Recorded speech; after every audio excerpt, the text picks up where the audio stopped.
අද ලෝකය හරිම ഘോഷාකාරී. හැමෝම කතා කරනවා. හැමෝම අදහස් දෙනවා. හැමෝම තමන් හරි කියලා ඔප්පු කරන්න හදනවා. කෑ ගහන මිනිසුන්ගේ හඬ නිහඬ මිනිසුන්ගේ හඬට වඩා වැඩි දුරකට ඇහෙනවා. ඒත් ඔයාලා දන්නවද?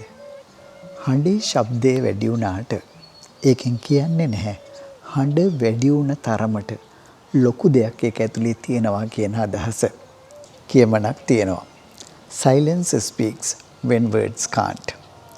නිහඬතාව කතා කරන්නේ වචනවලට තවදුරටත් යමක් පැහැදිලි කරලා දෙන්න බැරි වුණාම. ඉතින් අද අපි කතා කරන්නේ එම නිහඬ හඬ ගැන.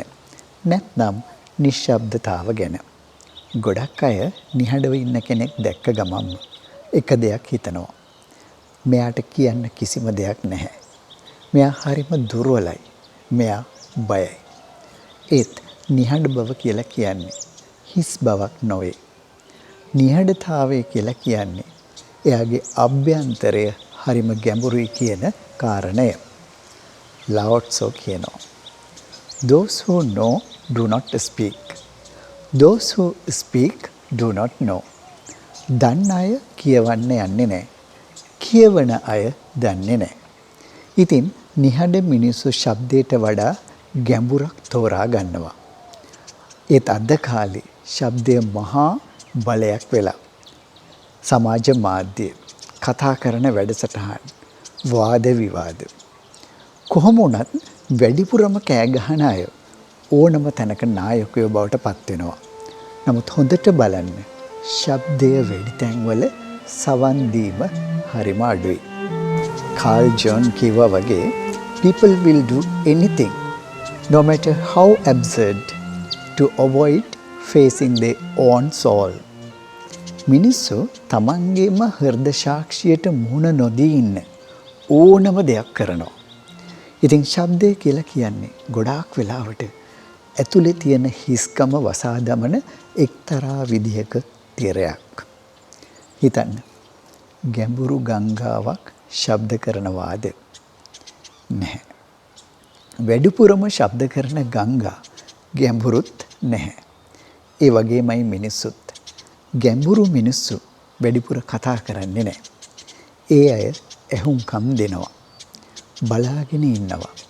කාලයට ඉඩ දෙනවා. ඉතින් හැම දර්ශනවාදයකම වගේ නිහඬතාවයට සුවිශේෂී තැනක් තියෙනවා. බෞද්ධ දර්ශනේ අපි මෛත්‍රිය, ආර්ය නිශ්ශබ්දතාව, සමාධිය ගැන කතා කරනවා. හින්දු දර්ශනේ මෞන වෘතය ගැන කතා කරනවා. ක්‍රිස්තියානි සම්ප්‍රදාය ඩෙසර්ට් සයිලන්ස් කියලා දෙයක් කතා කරනවා. සුෆි දර්ශනේ inner stillness ගැන කතා කරනවා. ඒයි සත්‍ය කෑ ගහගෙන අප කරා එන්නේ නැහැ. ඒත් නිහඬවම සත්‍ය මතුවෙනවා.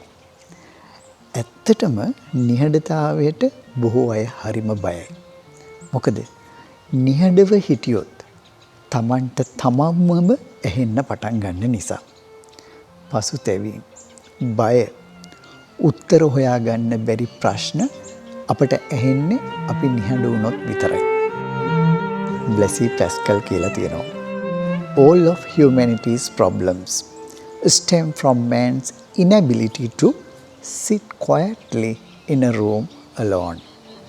මිනිසුන්ට ඇතිවන හැම ප්‍රශ්නයකටම හේතුව කාමරයකට වෙලා තනිවම හිඳගෙන ඉන්න තරම් ඔවුන්ට හැකියාවක් නැති නිසා කියලා.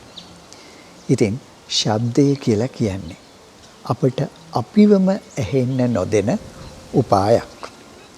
ඉතින් හිතන්න බුදුහාමුදුරුවෝ, සොක්‍රටිස්, ගාන්ධි, භීෂ්ම පුත්‍ර ඒ අය කෑ ගහලා නෙමෙයි ලෝකය වෙනස් කළේ. ඒ අයගේ පණිවිඩ අපිට ඇහෙන්නේ අපිත් නිහඬ වුණොත් විතරයි. ගාන්ධි කිව්වා වගේ in a gentle way you can shake the world. ලෝකයම හොල්ලන්න පුළුවන් හරිම සියුම්ව. ඉතින් නිහඬතාවය කියන්නේ දුර්වලකමක් නෙවෙයි. ඒක වෙනස්ම විදිහේ ශක්තියක්. දැන් ඔබ ගැනම මොහොතක් කල්පනා කරන්න. ඔබ කෑ ගහනවද? නැත්නම් ඇහුම්කන් දෙනවාද? ඔබ නිවැරදි බව ඔප්පු කරන්නද හදන්නේ? නැත්තම් සත්‍යයට ඇහෙන්න ඔබ තුලම ඉඩක් දෙනවාද? සමහර වෙලාවට නිහඬ වීම කියන්නේ අප අවට කෑ ගහන මිනිසුන්ගේ හඬ නවත්තන්න අපට තියෙන එකම සහ හොඳම ප්‍රතිචාරයක් වේවි. මතක තියාගන්න. හැම ශබ්දයක්ම බලවත් නැහැ. ඒ වගේම හැම නිශ්ශබ්දතාවයක්ම දුර්වලත් නැහැ. සමහර වෙලාවට අපි කතා නොකර ඉන්න එකම අපේ ශක්තිමත්ම සහ බුද්ධිමත්ම වචනය වේවි. රෝමි කියලා තිබුණේ the quieter you become the more you are able to hear. ඔබ නිහඬ වෙන තරමට ඔබේ ඇසීම දියුණු වෙනවා. ඉතින් ලෝකය කෑ ගහන වෙලාවට අපි නිහඬව ඉමු. මොකද silence speaks louder than words. නිහඬව කියන දේ හඬ නගා කියන දේට වඩාත් අර්ථවත් නිසාම. ඉතින් හමු වෙමු තවත් වීඩියෝවකින් ළඟදීම.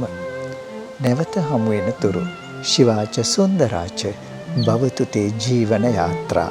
යහපත්ද සුන්දරද වේවා ඔබගේ ජීවන ගමන.